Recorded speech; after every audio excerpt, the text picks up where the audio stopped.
Como siempre, no sabría decir qué hora es, cada cual la hora que le marque el reloj. Empezamos sin límite en Afkar Media.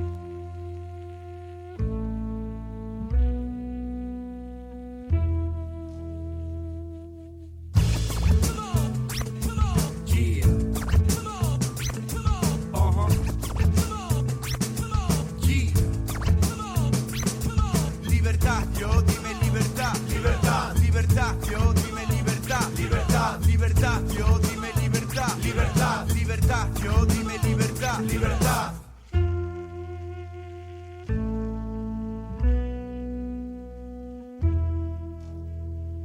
Hay que joder con los cánones, los hábitos y las costumbres. Hay que ser único en la muchedumbre. Hay que ser hombre o mujer según el caso. Hay que evolucionar, crecer en cada paso. Hay quien ejerce su derecho a las ataduras más. Para mí es obligación vivir sin mesura. Hay que perder las composturas y notar que la vida se nos sale por las costuras. Sigue sin planes. He dicho sigue sin planes, que solo te guíe el impulso de tus imanes, que nada te frene, no siempre se cumplen los refranes, créeme, dirige tu peli, resérvate el mejor papel, súbete al tren de la libertad, sé la nieve que va al río y luego al mar, sé objetivo porque todo es relativo, exceptuando que estás vivo. Coge este tren que se te ofrece y vete libre, vive, crece, sé tu jefe. Te ofrece y vete libre, vive, crece, sé tu jefe.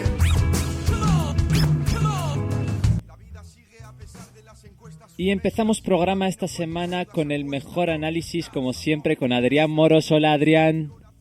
Hola, compañero. ¿Cómo estás? ¿Qué tal? Bien. Aquí andamos una semana más. Esta semana vamos a tratar un tema espinoso para gran parte de nuestra generación y para los que vienen después también, sí. Que es la precariedad juvenil. Sí, además que es un tema que nos afecta directamente, porque estamos justamente en ese rango de edad. Y bueno, lo primero que hay que decir son las causas, ¿no? Sí, claro. Las causas de la precariedad suelen ser, pues, los bajos sueldos, la alta temporalidad y luego el acceso tan precario que tenemos los jóvenes a la vivienda.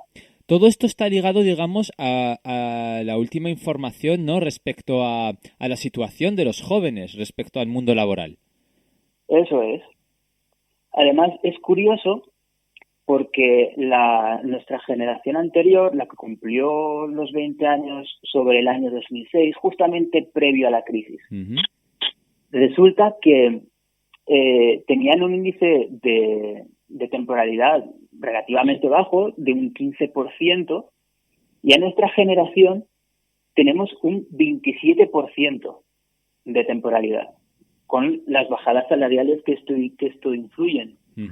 Porque aparte tenemos rotación en los puestos de trabajo que impiden la consolidación del joven en el puesto de trabajo y que pueda ir ascendiendo. Y claro, todo esto genera una devaluación de un 15% del salario con respecto a la generación que cumplió los 20 en el 2006. Y todo esto, además, reforzado con que estamos mejor preparados, que también un poco se cae ese mito de que pues las personas que estudian y tal, pues consiguen mejores puestos. Claro, estamos hablando de que estamos en un contexto en la que la generación está muy bien preparada en ese sentido, sí. Respecto a estudios, hay menos abandono escolar, sí. Hay, digamos, incluso entre comillas se puede decir sobre formación que yo nunca la considero tal, porque creo que el ser humano tiene que seguir formándose constantemente. Sí, pero es cierto que es la necesidad y la exigencia incluso de estar constantemente renovándote lo que fuerza a que haya una sensación de que la gente está mejor preparada, pero a la hora de afrontar el mundo laboral pues encuentra una serie de barreras y dificultades. Fíjate que es justamente lo que dice el sociólogo Luis Garrido, que se niega a llamar a generación perdida. Digamos que es una perspectiva positiva. Exacto, es una perspectiva positiva. Viene a decir que, claro, en un contexto de crisis que hay incertidumbre, pues obviamente la gente quiere certezas y entra en el mundo académico, ¿no? Y la tasa de abandono escolar con respecto a 2006 ha bajado estrepitosamente. De tener prácticamente en la edad de estudio la misma gente a tiempo completo trabajando y estudiando, hemos pasado a un 63% de estudiantes a tiempo completo y a un 15% de trabajadores a tiempo completo. Y también hace un inciso que hay que remarcar, y es que las mujeres están ganando terreno en el mundo de los estudios. Se han introducido con fuerza y eso también es muy positivo. Y en todos los ámbitos. Exacto. Y luego hay un segundo factor que también introduce como un aspecto positivo, y es que somos como 1 millón y pico menos de jóvenes que en el año 2006, lo cual, Luis, lo que nos quiere decir con esto es que al ser menos tenemos más opciones de trabajo. Ha caído un 30% el número de jóvenes con respecto a 2006, lo cual también es curioso. Sí, pero aún así, digamos que también, digamos que en las espaldas de esos jóvenes hay como una barrera imaginaria de sobrecarga de la sociedad realmente. Las pensiones del futuro, cómo se va a distribuir, esos jóvenes tienen oportunidades de llegar y yo qué sé, y trabajar y aportar su granito de arena o no. Digamos que hay una sensación de presión y a la vez el sistema no facilita que esos jóvenes, digamos, puedan mejorar sus condiciones de vida. Ni lo facilita ni quiere.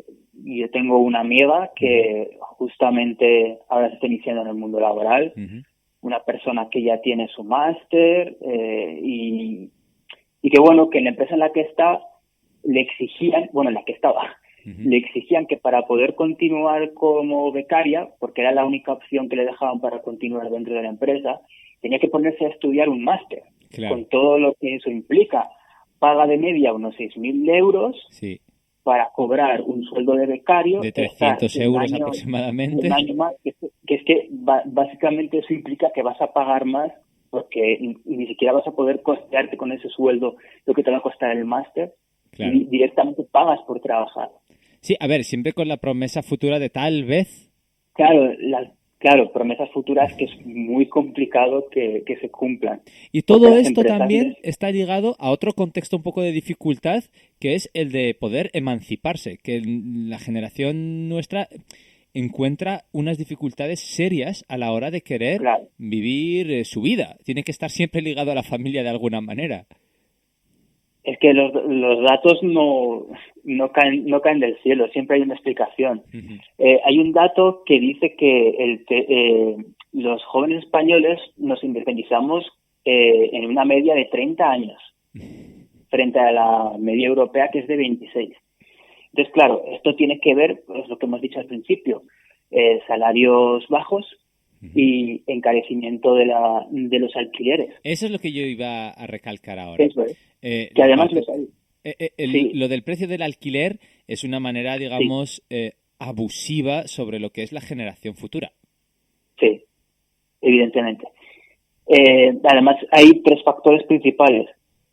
Uno es la baja de alquileres públicos. En 2017, en España, solo se firmaron 2,5% de alquileres sociales, alquileres públicos, frente, por ejemplo, a los 17% que firmaron Francia o los 30% de Países Bajos. Claro, entonces, cuando tú tienes un porcentaje de viviendas públicas tan bajo, pues realmente no puedes ejercer en el mercado digamos, una especie de arrastre que al competir con esa vivienda pública, digamos, los precios vayan hacia abajo. Claro, y el no deseo también de forzar, digamos, un equilibrio en el precio de esos alquileres, de intentar poner alguna solución a eso. Hay algunos capitales europeos que ya sí que han establecido medidas para regular el precio del alquiler. Pues fíjate, Nueva York, la cuna del capitalismo, tiene regulación de precios. En un millón de viviendas, que aproximadamente abarca el 30% de la población, tiene limitación del precio. Y además en Nueva York pasaba algo muy curioso, y es que cuando tú por vacaciones ibas a pasar una larga temporada fuera de casa, pongamos 2-3 meses, el casero podía subirte el alquiler así por las buenas 20%. Uf. Un 20% te podía subir. Y en la última ley que se ha aprobado en Nueva York ya han derogado todo esto y el casero no va a poder subirte Y súmale abusivamente que el no hay que precio. irse tan lejos. Estamos hablando también de París, de Berlín, que es de la cuna de ahora Sí. de un experimento a ver si a nivel europeo se puede establecer algo. Que no hay que irse lejos de que todas las capitales están entendiendo de que la situación es un poco, se está convirtiendo en algo insostenible. Es que casi la excepción es Madrid, Sí. en ese sentido, de falta de regulación. Mira, París, por ejemplo, tiene un máximo de un 20% en el que puede subir en relación a la tasa máxima fijada. Ujú. Sobre la tasa máxima fijada puede subir un 20% los caseros, el precio de alquiler. Ujú. Y nuestra vecina Portugal. Y nuestra vecina Portugal, que además ofrece exenciones fiscales a aquellos caseros que deciden poner el precio del alquiler un 20% por debajo del precio del mercado. Vamos, que no nos faltan ejemplos para seguir, ni siquiera para lo del alquiler, ni tampoco para ayudar a que la juventud pueda seguir aportando su granito de arena con la gran formación que tiene. Gracias, Adrián, por este análisis. Un placer, Ahmed, como Nos siempre. escuchamos y hablamos la semana que viene. Eso es. Un abrazo. Cuídate, adiós. Porque el capitalista no ha aprendido a restar. ¿Y te molesta? Pues cómo no me va a molestar. Casi cambié mis ideales por los del bienestar. Y aunque otros estén mal, a mí me da igual. Ya de pequeño tuve una visión, dulce inocencia, vivir con poco. Y aún sigo en manos de la providencia. Un lobo loco, trataba de entender el mundo. Contradicciones son síntomas de inteligencia. Mirando al cielo, me hacen miles de preguntas. Y yo en el suelo siento que las hago todas juntas. No hay nada cierto, así es normal que te confundas. Me dijo un ciego y tenía razones profundas. Si quieres cambiar algo, cambia tú. Me dijo paz en el mundo, no sin paz de espíritu. Ocúpate de tu persona, sé tu propio maestro. Cree en ti, hermano, duda del resto. Y coge este tren que se te ofrece y vete libre, vive, crece, sé tu jefe. Coge este tren que se te ofrece y vete libre, vive, crece, sé tu jefe. Enséñame a desaprender cómo se deshacen las cosas. Enséñame a desaprender a cómo se deshacen las cosas.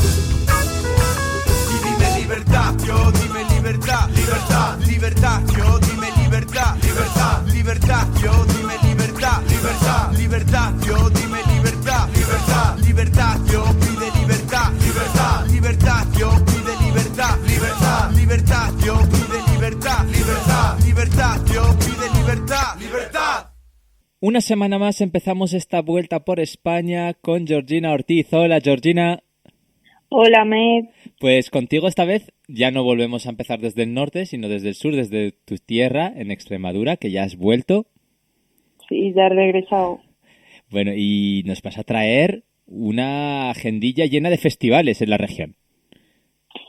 Sí, bueno, ahora hay bastantes festivales, pero sobre todo quería remarcar el Festival de Mérida, el de teatro, que creo que famoso en el mundo, además.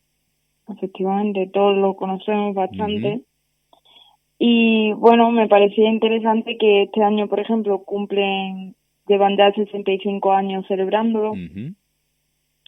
Y aparte de todas las obras que se realizan, ahora mismo están con la de Antígona, todavía faltan Prometeo, Metamorfosis, La corte del faraón, Tito Andrónico. Son los clásicos que ellos ofrecen en su cartel, pero también se realizan diversas actividades alrededor del festival. Sí, eso es lo que me parece importante, que no se conoce tanto, y es que hay muchísimas actividades que rodean al festival. Por ejemplo, se realizan conferencias para hablar y analizar los textos de las obras que se están representando. Hay encuentros para hablar de la arquitectura, del teatro, para explicar cómo se desarrollan estas obras en espacios así. Hay exposiciones, hay pasacalles. Digamos que además se moviliza la ciudad entera respecto a lo que es el festival.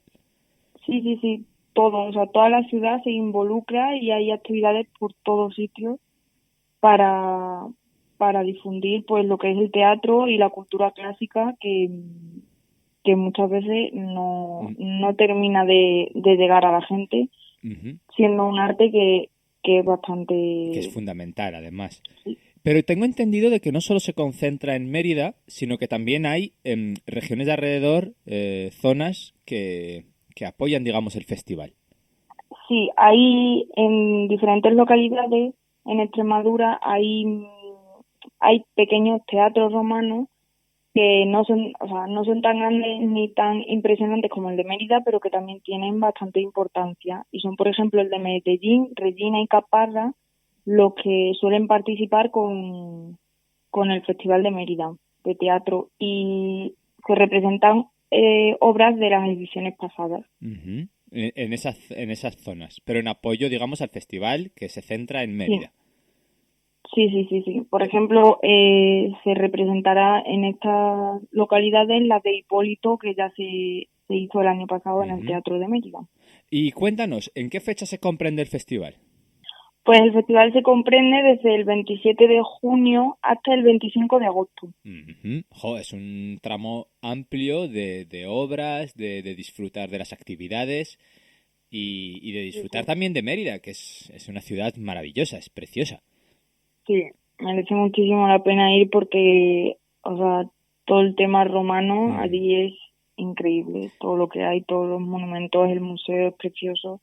Así que, bueno, animo a la gente a que se acerque, que hay un montón de obras. Seguro que alguna le tiene que encajar, de que le guste y se animen a ir. Además, las entradas tampoco son caras porque suelen rondar entre los 14 y los 37 euros, asequibles, que tampoco están mal.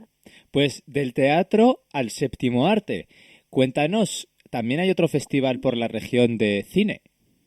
Sí, en Badajoz, en la terraza del Teatro López de Ayala, se suele realizar el Festival Ibérico de Cine, que además ocurre lo mismo que en el Festival de Teatro de Mérida, que se animan otras sedes a participar, que son Olivenza y San Vicente de Alcántara, donde también se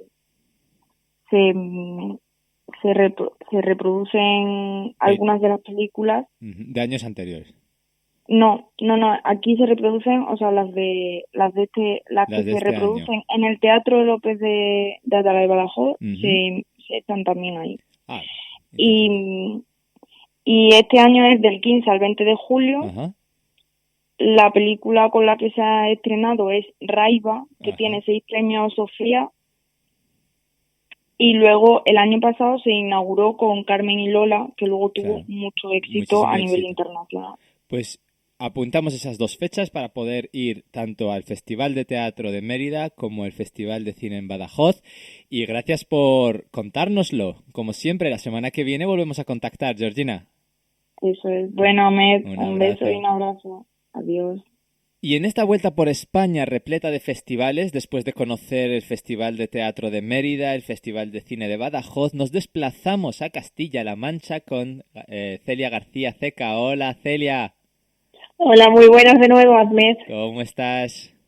Pues mira, otra semanita más.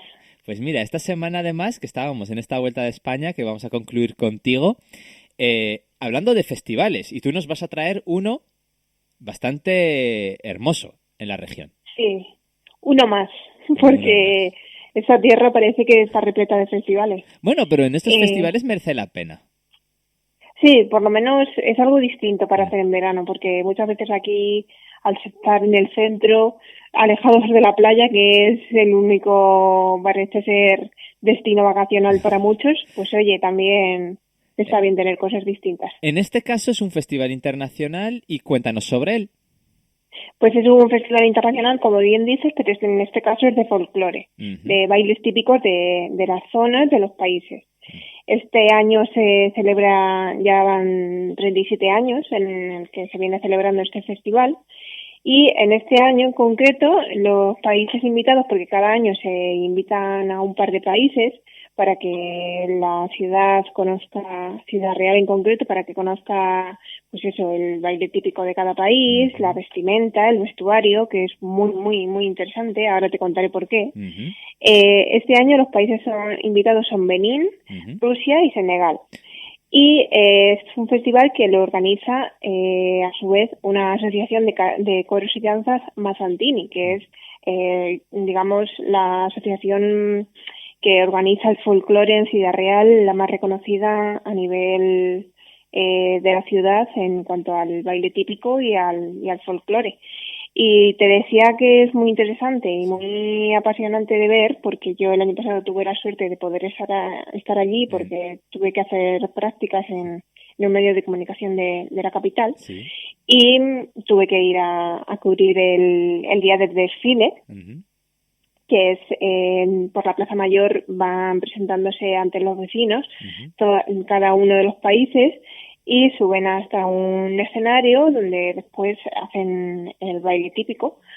Y es muy bonito porque es todo muy distinto a lo que hay aquí, a lo que estamos acostumbrados a ver aquí en la zona de La Mancha.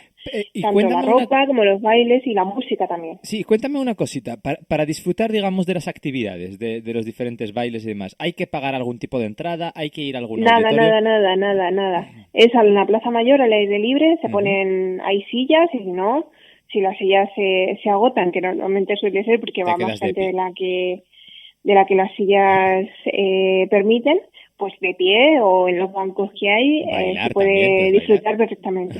Sí, bailar se hace porque esto suele durar como varios días, sí. No sé exactamente si llegará a la semana, sí. Y en cada día, por ejemplo, el día de la presentación, es eso que te digo, en la Plaza Mayor se hace el desfile de los diferentes países, después se baila, y luego otro día lo que hay es que por las calles del centro de la ciudad van los países y van los grupos y van animando a la gente a bailar con ellos. O sea, que por la ciudad se desplazan, digamos.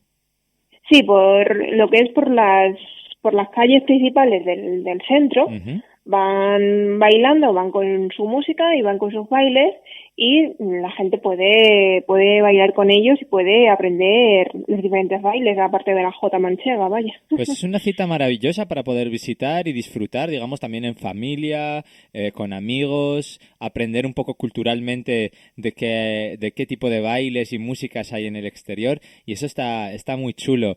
Sé también que has aprovechado esta semana y te has ido para el Festival de Teatro de Almagro, que nos contaste en el primer programa. Por supuesto. Y ya le has echado el ojo. ¿Y qué tal? ¿Qué tal las perspectivas? Ya te dije que me iba a escapar y que no podía faltar.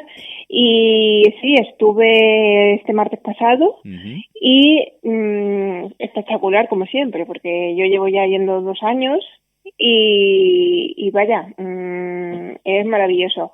La obra fui a ver Entre Huevos anda juego, que es de la compañía Noviembre Teatro, y en coproducción con la Compañía Nacional de Teatro Clásico, o sea que el nivel era alto, más que bueno, sí. Y nada, después estuve tomando algo por la maravillosa Plaza Mayor que tienen, y aunque era martes, el ambiente era muy, muy, muy bueno. Yo pensé que el fin de semana eso iba a ser espectacular. Vamos, que respetó el tiempo. Sí. El martes sí. Ya vamos a ir teniendo los 38 para arriba. Ya estamos en verano de verdad en Castilla-La Mancha. Sí, claro. Claro, la segunda quincena de julio es apasionante también. Pues entonces volvemos a hablar contigo la semana que viene para otros planazos o para otras experiencias de la región o para conocer más pueblos que siempre nos maravillan de la región. Rinconcitos, sí, que tenemos muchos rinconcitos a mes que conocer. Y queremos descubrirlos. Gracias, Celia. Gracias, nos vemos, un besito.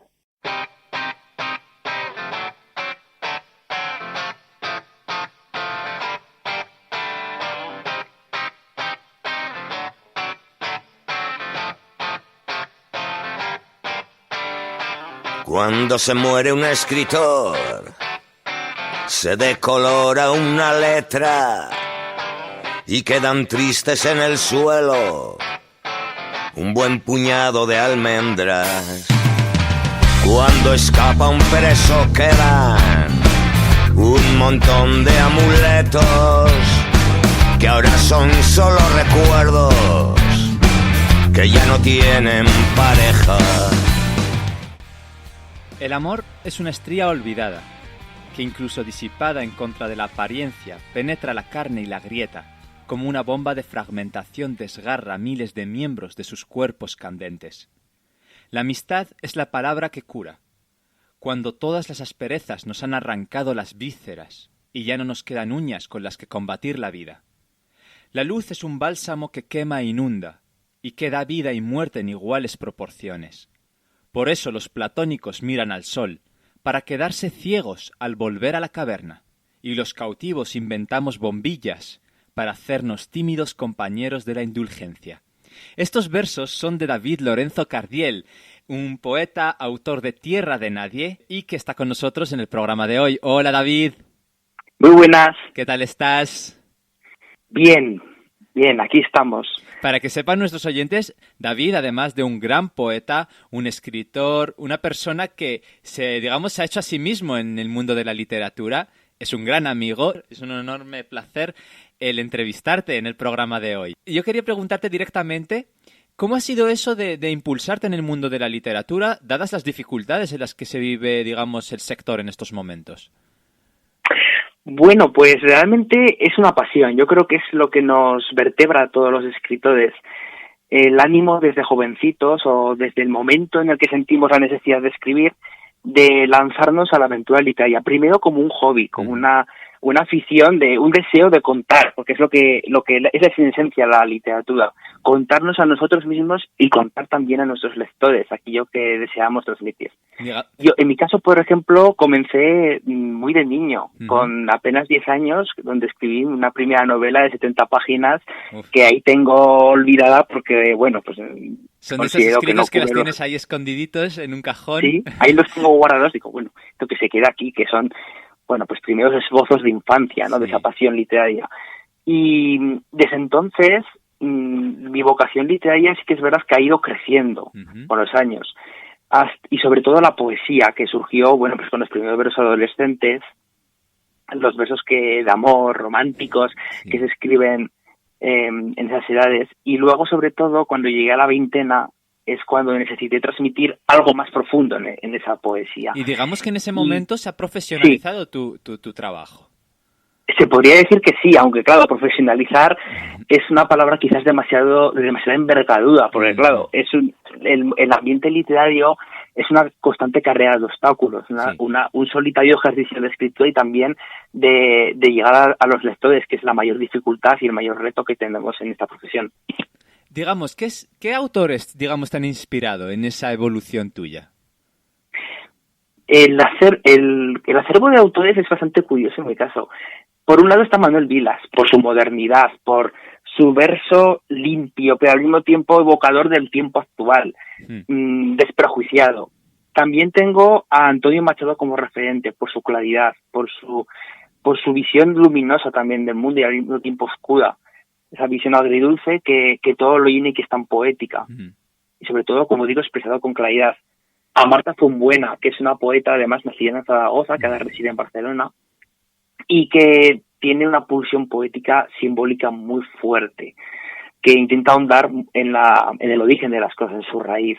Claro, tú constantemente buscas la raíz en la lectura de Tierra de Nadie, y es más, el título de por sí del libro marca una cosa que es, digamos, universal, que es que el ser humano muchas veces se sitúa y se encuentra en un contexto que es Tierra de Nadie, que no sabe dónde está.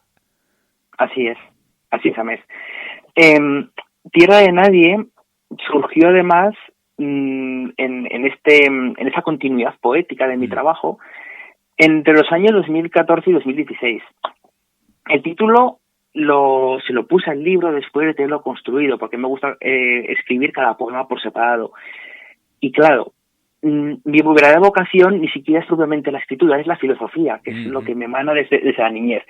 Y claro, mi escritura se ha contaminado de esa necesidad de mirar el mundo directamente, intentar indagar en su origen y en su razón de ser. En Tierra de Nadie, como bien has apuntado, Amés, intento buscar cuál es nuestro lugar en el mundo como individuos y también como colectivo humano. Es decir, responder a esa pregunta. ¿Estamos haciendo bien las cosas como seres humanos? Un bien ético, evidentemente. ¿Nos estamos equivocando de camino? Y como individuos, ¿cuál es nuestra porción de responsabilidad en aquello que hacemos, en nuestra vida, en nuestro entorno? En esa tierra de nadie, en la que evoco en el título, en la que nos encontramos, yo creo, un poco todos, en ese camino que no sabemos si dirigirnos hacia un mundo mejor o quedarnos en el que estamos, claro, es donde podemos tener la oportunidad de dirigirnos hacia alguna parte, porque no estamos atrapados en ese origen, o sea, no estamos atrapados en un contexto, o no lo creo así, que nos obliga a repetir los mismos errores históricos una y otra vez, pero claro, tampoco hemos alcanzado un nivel mayor de comprensión de la realidad que nos permita ubicarnos en una proporción más ética. Y bueno, y según David Lorenzo, sí. ¿Dónde estamos? Estamos en un momento de transición. Yo creo que es la naturaleza propiamente humana. No, el conocimiento lo vamos construyendo tanto individualmente, cada uno de nosotros, como en conjunto social, que es la parte que más cuesta, porque claro, tiene que quedar ese legado, tiene que permanecer a lo largo del tiempo. Lo vamos construyendo poco a poco, según nuestra mirada del mundo va permitiendo ese conocimiento. Entonces, claro, es un proceso infinito, vamos a decirlo así, hasta alcanzar unos niveles de comprensión de lo que son las cosas que nos permitan actuar conforme lo que es justo con plenitud o casi con plenitud. En este momento nos encontramos, yo creo, en tiempos convulsos, una especie de primera adolescencia, vamos a decirlo así, de la humanidad. Social, además. Tenemos social, por supuesto. Tenemos unas nociones éticas firmes, fuertes, unas convicciones que podemos seguir explotando, pero no las tenemos asimiladas todavía en la realidad. O sea, los derechos humanos, por ejemplo, los países los países que los quieren aplicar lo realizan, pero claro, siempre de una manera liviana y sujeta a sus intereses. O sea, todavía no terminamos de comprender la implicación de nuestros actos, sobre todo cuando estos causan un mal en la realidad. Es esa fase primera, ¿no?, de observación, de haber considerado lo que sucede, pero tampoco todavía hemos llegado a indagar en ello. Digamos que la literatura, al fin y al cabo, nos invita a conocer, a indagar, digamos, e investigar en nuestra profundidad, pero también la escritura nos permite sacar de nosotros lo mejor también, de alguna manera. Así es, porque la literatura además permite mostrar un reflejo que tampoco tiene por qué ser fiel, claro, y puro de la realidad, sino un reflejo deformado que muestra, claro, la intimidad del autor, nuestra subjetividad. Y por tanto, expone nuestros miedos, nuestras ilusiones, nuestras alegrías, nuestras convicciones también. Digamos que es un legado, sí. Dime. Yo quería preguntarte en este punto, ¿cómo se enfoca un escritor a la hora de afrontar lo que es la pelea con el papel en blanco? Yo recuerdo en El olor de la guayaba, Gabriel García Márquez decía algo así como que era una pesadilla la inicial, la lucha constante con el papel en blanco. Una vez que se supera ese salto, todo fluye. ¿Cómo ha sido en David eso? Pues ha sido paulatinamente, yo creo, porque como bien dices, es un salto muy difícil y cada texto lo vuelve a rememorar y a reconsiderar. O sea, cada vez que se inicia un nuevo proyecto, un nuevo artículo, un nuevo texto, vuelve a ocurrir. La página en blanco suele ser un obstáculo. Realmente, primero, sobre todo a través de la poesía, porque la poesía, al ser un arte que implica mucha profundidad de contenido y de sentimiento, también implica espontaneidad por ello mismo, me ha ayudado sobre todo a romper el miedo a la página en blanco. Pero también se va creando oficio con el tiempo, que creo que es la mayor clave. Al final, aunque siempre vivimos el vértigo de la página, bueno, cómo vamos a enfocar ese texto, cómo vamos a enfocar este poema, a ver cómo lo vamos desarrollando, también está el oficio de más o menos ya saber intuir por dónde tienes que comenzar a encajar y luego ya el texto se va desenvolviendo solo. Digamos que también escribes lo que de tu alma sale a la hora de afrontar la poesía. No es lo mismo que muchas veces la novela, que hay muchos novelistas que sí que pueden observar un poco la perspectiva de su lector, tal vez, si tiene un lector fiel, pero en la poesía al final expresas lo que tienes dentro. Efectivamente. Pero claro, eso tiene que ver con la propia naturaleza de la poesía, que es un arte que obliga a ser visceral, a exponer los sentimientos y los pensamientos de una manera pura, sin limar, sin intentar adaptar a una historia. Por ejemplo, la narrativa obliga evidentemente a crear un marco, unos personajes. Lo que quieras transmitir tienes que hacerlo de una manera limada, adecuada a esa historia, porque si no la historia no responde y se rompe. Claro. No puedes sobrecargarla, tienes que rebajarla al nivel que te va exigiendo la trama. Como bien dices, efectivamente, puedes ir comprobando más o menos los gustos de tus lectores y adecuarla. En la poesía no, en la poesía además yo creo que lo sentimos la mayoría de los poetas como una tradición. En mi caso, desde luego, lo sería. Sí. Porque necesitamos contar plenamente aquello que queremos decir, sin suavizarlo de ninguna manera. Digamos, volviendo un poco a tu aventura literaria, yo he remarcado antes de que es un contexto difícil. Sí, hay muchas librerías últimamente que tienen que cerrar sus puertas porque en un contexto en el que hay que reinventarse dentro de este mundo, ¿cómo lo observas tú? ¿Con un poco de vértigo tal vez o como un challenge, como es una oportunidad? Bueno, lo observo con vértigo y con un poco también de autocrítica, ¿no? Hacia al sector que pertenezco.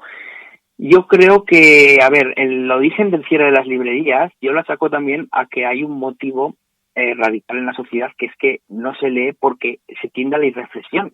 Todos los mecanismos actuales, sobre todo los digitales, lo que hacen es promover una dispersión mental. Y esa dispersión mental obliga a no reflexionar. La literatura encima es un arte que obliga en cualquiera de sus géneros a que el lector mantenga una mínima exigencia analítica. O sea, tienes que reflexionar, aunque sea levemente, lo que el texto te está diciendo. Entonces, claro, ahí viene el problema.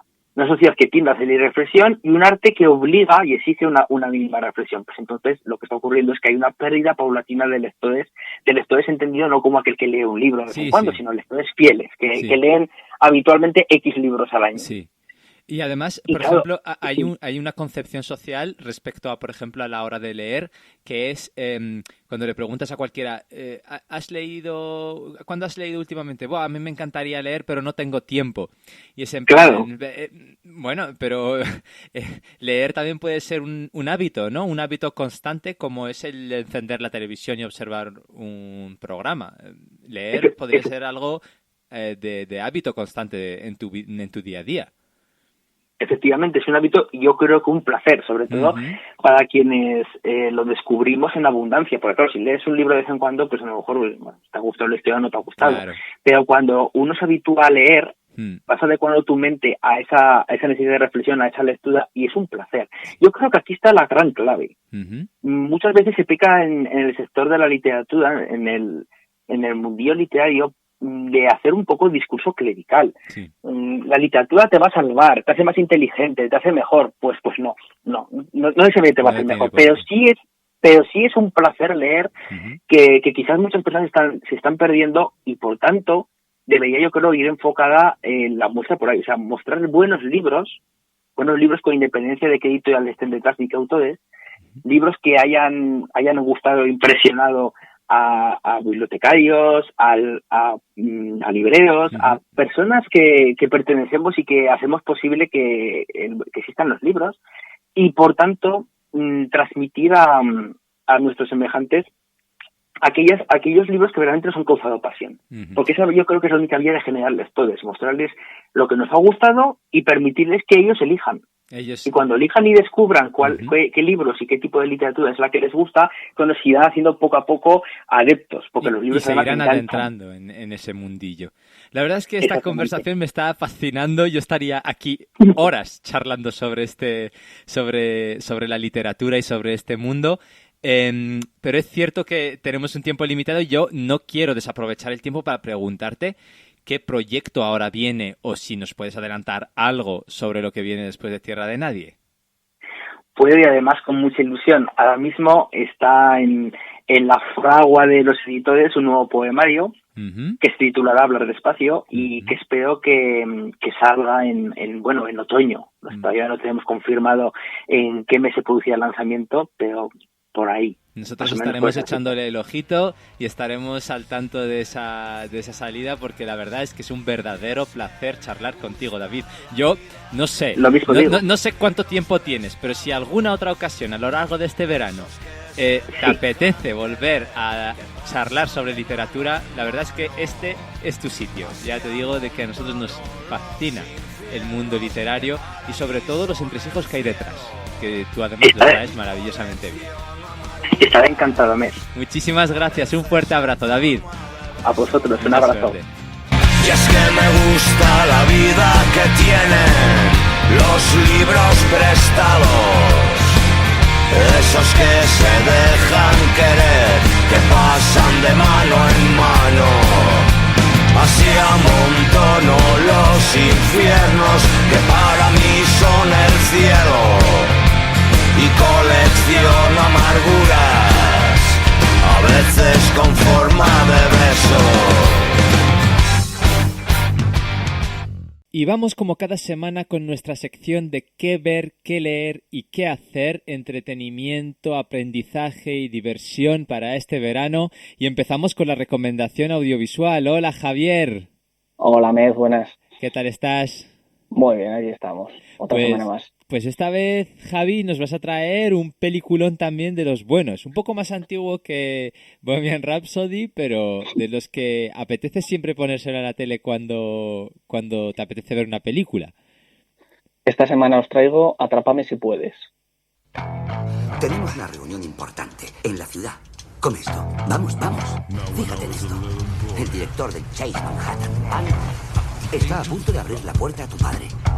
Señora Bagdale, nosotros no concedemos préstamos a personas que tienen asuntos pendientes con Hacienda.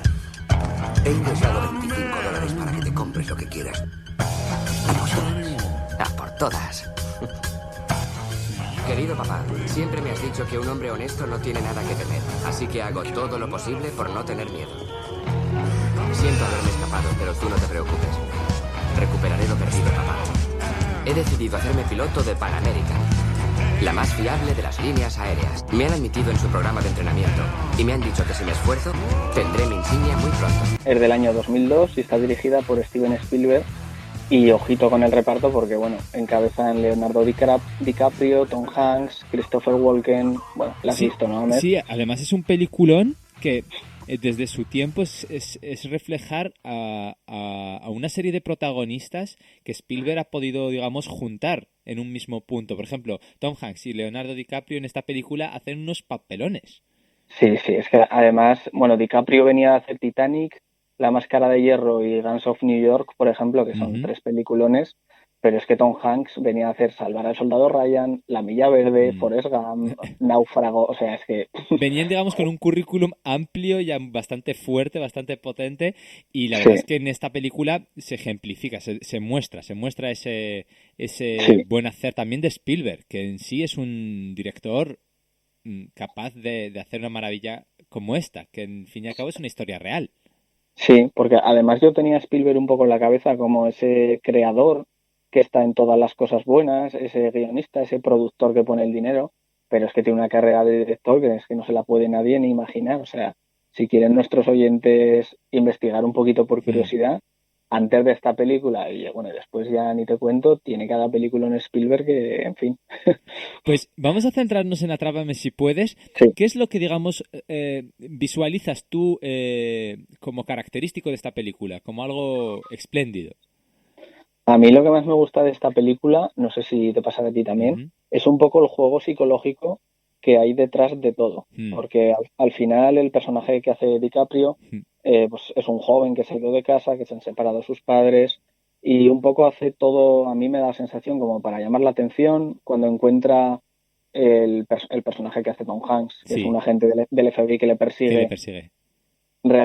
Tienen ahí como una pequeña relación muy extraña porque DiCaprio no tiene, bueno, sus padres están divorciados, entonces este agente es el único que se preocupa por él y acaban creando una relación muy curiosa que, bueno, que a mí me da la sensación que explica mucho más de lo que aparentemente quiere contar la película, ¿no? De muchas cosas más. Y además es interesante ver cómo el personaje de Leonardo DiCaprio va siempre un paso por delante del de Tom Hanks, cuando se supone que es el otro el que le persigue. Así es, porque bueno, esto está basado en hechos reales, que es algo también que me parece muy curioso de las películas, conocer cosas que han ocurrido de verdad. Y bueno, Leonardo, pues efectivamente, su personaje siempre va un paso por delante, porque al fin y al cabo lo que hace en la película es innovar nuevos métodos de falsificación, de suplantación de identidades, cosas que esa persona en sus años, ¿no? En la realidad ocurrió y bueno, llevó al FBI de calle. Y eso es lo que pasa en la película. Que además ha sido muy reconocida por la crítica. Toda crítica no tiene una crítica, digamos, negativa así inmensa ni nada. Al contrario, tiene una crítica bastante positiva. ¿Y eso a ti te llama la atención? Pues, como te dije la semana pasada, no demasiado. Uh-huh. Yo esta película ya la vi hace años, más pequeño, uh-huh. y bueno, y me gustó mucho. Y bueno, te digo la verdad, la vi el otro día en Aragón Televisión. Uh-huh. Y bueno, la vi y frente a otras cosas más actuales, ¿no? De más renombre tal que pues se podrían estar echando en la tele o que podría tener a mi alcance, quise ver esta película porque la recordaba que era buenísima de cuando yo la había visto de pequeño, pero bueno, en realidad, luego investigando sí que, bueno, tuvo 2 nominaciones al Oscar, Globo de Oro, etcétera, pero no sabía nada de eso, vaya. Claro, también muchas veces se ha quedado en nominaciones, no se ha quedado en premios, pero aún así tiene un reconocimiento bastante amplio. Como decía yo al principio, es de esas películas que si quieres verte algo el fin de semana y demás, es una película que puedes elegir y con gusto disfrutar. Sí, totalmente. Entonces, nos apuntamos, Atrápame si puedes para esta semana y ya con ganas de escuchar qué es lo que nos traes de recomendación para la semana que viene. Que, por cierto, sé algo de ti, que has conseguido alguna nueva nominación con tu último cortometraje. Efectivamente. Cuéntanos Gracias, un poco. Pues bueno, mi último corto se llama Millennial y bueno, habla un poco de la precariedad laboral que existe sobre todo en nuestra generación, aunque es aplicable a muchas otras generaciones. Uh-huh. Y bueno, nos han seleccionado esta semana, es no sabría decirte, la 12ª edición o así, en un festival de Badajoz que, bueno, tenías en esta primera edición, trataba sobre la mujer rural, su lucha, empoderamiento y emprendimiento. Entonces, bueno, hay un personaje femenino en Millennial que pues lucha por sus ideales y quiere seguir adelante y quiere hacer lo que a ella le gusta. Entonces, bueno, estamos muy contentos de que pues sus ideales, que a la vez eran los míos al escribirlos, pues haya sido reconocido de esta manera, ¿no? Te hace mucha más ilusión. Pues enhorabuena, Javi, y seguiremos también el trayecto de Millennial, que está teniendo mucho éxito y por muchos éxitos más. Gracias, Amé. Venga, un abrazo. Venga, adiós. Y ahora vamos con la recomendación literaria semanal con Pedro Martínez. Hola, Pedro. Hola, Med. ¿Cómo estás? Bien, aquí andamos, deseando contaros lo que tenemos para esta semana.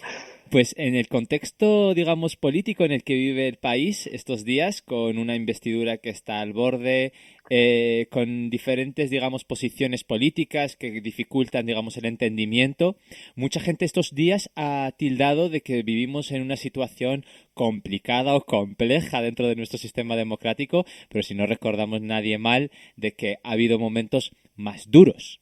Pues evidentemente que ha habido momentos más duros y al principio de esta democracia. Yo quiero hablar hoy del 23F. ¡Quieto todo el mundo!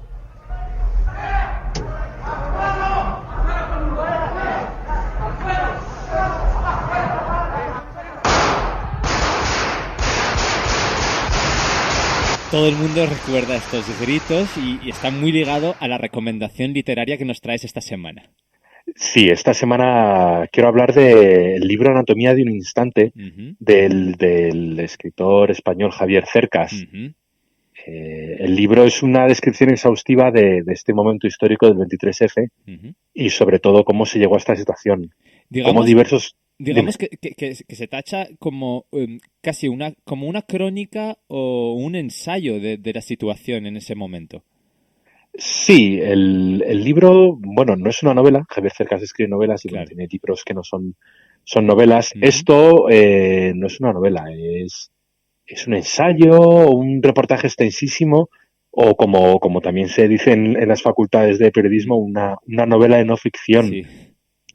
Es una descripción exhaustiva del 23F, sobre todo también cómo se llega a esta situación, ¿no? Cómo diversos actores fueron conspirando o dejaron que se conspirara uh-huh, en contra de la democracia del 78 y de Suárez, y de cómo Suárez no hizo todo lo que podía haber hecho uh-huh, para evitar este momento, si es que pudo haberlo evitado. Además, Javier Cercas lo relata, digamos, de una manera muy suya. Sí, a mí me gusta mucho cómo se enfrenta a algo tan vasto, ¿no?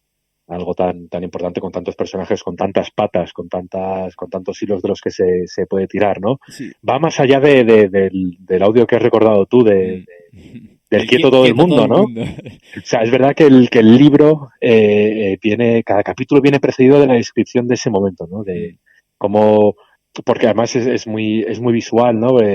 Cercas va a los estudios de televisión española a ver el material, ¿no? A ver lo que grabaron las cámaras de televisión española, que bueno, cuando lo hace todavía no está esta parte del archivo de televisión española no está subida a internet, ¿no? Ahora sí que todo el mundo tiene el acceso, sí, ¿no? Para poder. Sí, creo que lo subieron esta parte lo subieron al archivo de Radio Televisión Española, a la web, con motivo del 30 aniversario del golpe.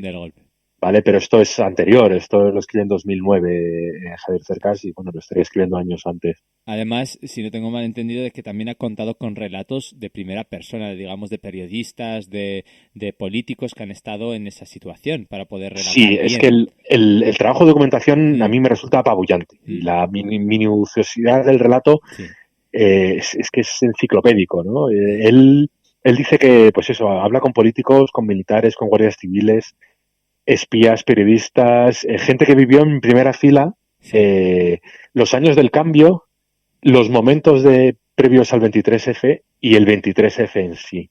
Gente que estuvo en la división acorazada Brunete, gente que estuvo en el CSID, en la sede central de la OME, que es la parte más secreta del CSID. Y lo más apasionante también del libro es que cuenta un montón de anécdotas. Bueno, son más que anécdotas. A mí lo que me fascina como a pesar de que puede parecer, digamos, un tostón, o sea, o no un tostón, o no algo que puedas afrontar como una novela, claro, como no es algo una de lectura entretenimiento. Fácil, es historia al fin y al cabo. Sí, es historia al fin y al cabo, es un libro histórico, ¿no? A mí lo que me gusta de Cercas es cómo consigue mantener puntos de tensión novelística. O sea, por ejemplo, el episodio en el que narra cómo Alfonso Armada llama a Zarzuela para intentar colarse, intentar poner al rey de su parte, y cómo entre el rey y el secretario, su secretario, Sabino Fernández Campo, consiguen mantenerlo lejos de Zarzuela, ¿no? O luego también hay un momento también de narrativo que hay un momento en el que quieren sacar o los golpistas que están en el Congreso de los Diputados sacan a Suárez, a Felipe González y a Carrillo y a alguno más, los sacan del hemiciclo y cómo hace pensar o como algunos de los que estaban, algunos de los diputados pensaron que era para matarlos, ¿no? Sí. Y luego también me gusta la cercanía y cómo describe la democracia, lo que era la democracia, el consenso que supuso la democracia, cuando hay un momento en el que narra que Gutiérrez Mellado y Carrillo los apartan y los ponen juntos. Carrillo era consejero de orden público y Gutiérrez Mellado era uno de los jefes de la Quinta Columna en Madrid. Y cómo eran enemigos a muerte en ese momento en la guerra civil y cómo están juntos en un momento en el que parece que los van a matar los dos a la vez, no sé cuántos años después. El relato es, digamos, es apasionante, es historia y sobre todo llama la atención de que sigue a día de hoy imperando un montón de cuestiones, digamos, entre comillas, conspiranoicas de la situación en esa época. Hasta podríamos haber visto en estos últimos años incluso el famoso falso documental de Jordi Évole, que tuvo un montón de espectadores, digamos, tragando todas las cosas que se iban relatando. Y es interesante ver que hay un relato tan fiel, al menos desde una perspectiva, luego uno lo podrá discutir o no, pero tan fiel a una realidad histórica. Sí. De hecho es que, bueno, Cercas, Javier Cercas lo que confiesa que intenta escribir es una novela, pero fracasa. Claro. Él cuenta que fracasa y no es realmente un fracaso. Lo que pasa es que, bueno, pues no escribe una novela sobre el 23F, sino que escribe el 23F. Sí, lo escribe y lo deja para la historia, escrito ya. Es que, sí, es como si estuviera el lector leyendo en tiempo real lo que pasó, ¿no? Como si Cercas estuviera escribiéndolo desde una perspectiva omnisciente de cada uno de los protagonistas del momento. Además, el libro tiene comparativas con otros libros de Javier Cercas. Sí. Al menos en estilo. Al menos en estilo, pues yo es que leí antes que Anatomía de un instante, El impostor, que es un libro que escribió ya hace unos años, ya en esta década, acerca de Enric Marco, que fue un español que se hizo pasar por víctima de del exterminio nazi y que luego resulta que no había estado en ningún campo de concentración y luego el tío también se hizo pasar por antifascista y antifranquista y no lo fue tampoco. Y entonces me gusta mucho cómo va desmontando esa figura, cómo va entrevistando a unos, a otros, cómo va documentándose, cómo saca información de todo, de todas las entrevistas que hace y cómo lo presenta luego para desarmarlo, ¿no? Pues a mí me gusta mucho cómo hace eso en este libro, en Anatomía de un instante, para luego exponer el 23F en una radiografía coral. Es una perspectiva casi, lo que he dicho antes, enciclopédica, ¿no? Sí. Sobre este momento histórico. Es interesante. Vamos a hacer esa recomendación y acercar un poquito también al oyente a lo que es la historia de este país, al fin y al cabo, que tiene un análisis actual también, se puede ver desde una perspectiva actual y que lo tiene descrito de una de las mejores manos de la literatura española. Sí, además que es un libro recomendabilísimo y a mí me gusta también compararlo con Patria, ¿sabes? De Fernando Aramburu. Claro. No, Fernando Aramburu escribió una novela, esto no es una novela, pero sí que es verdad que nos ayuda a conocer un momento de la historia de España, una situación.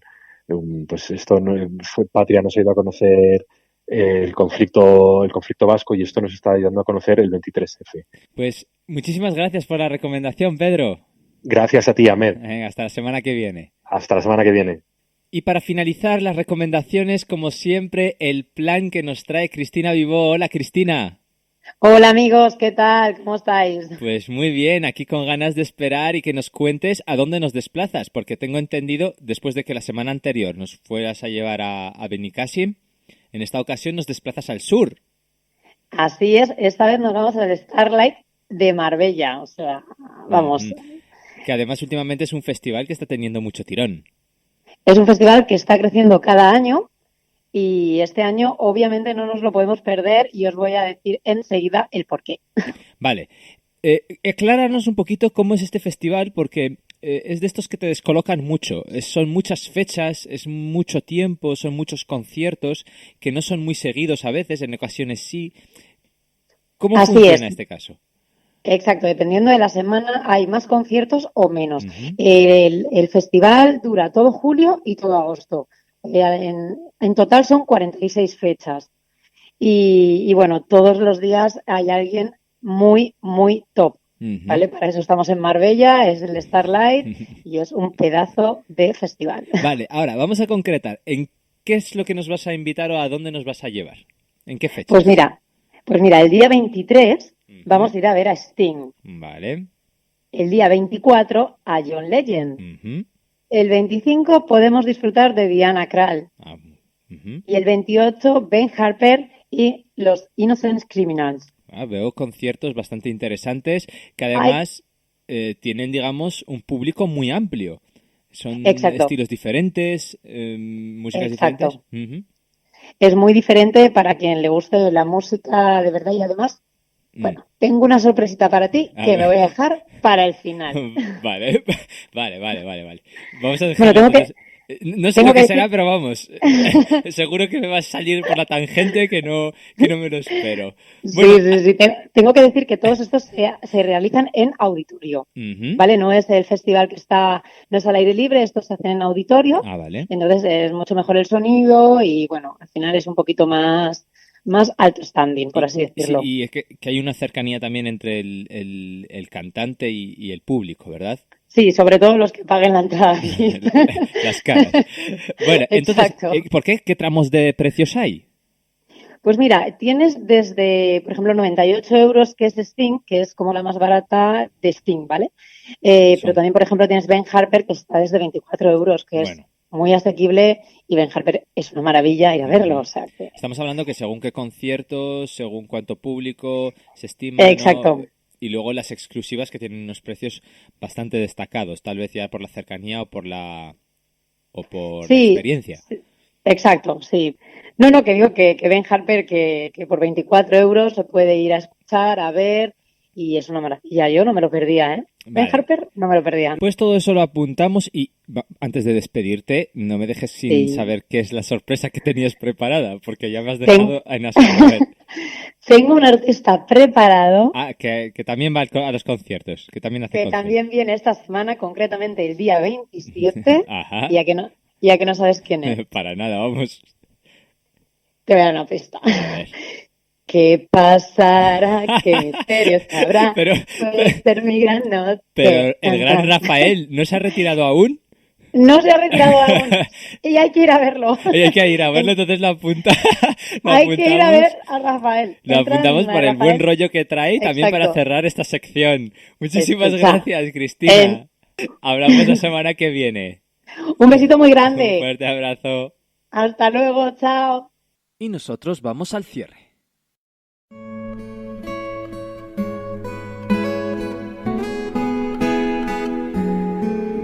La lágrima de la semana es por los datos que presenta la Unión Internacional para la Conservación de la Naturaleza, que dice que 28.000 especies de animales y plantas están en peligro de extinción. Y lo peor es que de lo que va de año no se ha registrado ni una sola especie que haya mejorado su estado. Una lástima enorme perder tanta belleza en nuestro querido planeta. Por su parte, la sonrisa de la semana es para la primera escuela de fútbol femenino en Camerún, proyecto impulsado por la mejor jugadora africana de 2015, Gaye Inganamouti, y que va a permitir cumplir el sueño de muchas jóvenes de llegar a ser futbolistas profesionales, superando así las barreras que les implanta el contexto social. Y nosotros nos despedimos hasta la semana que viene, como siempre, sin límite, en Afkar Media. Adiós.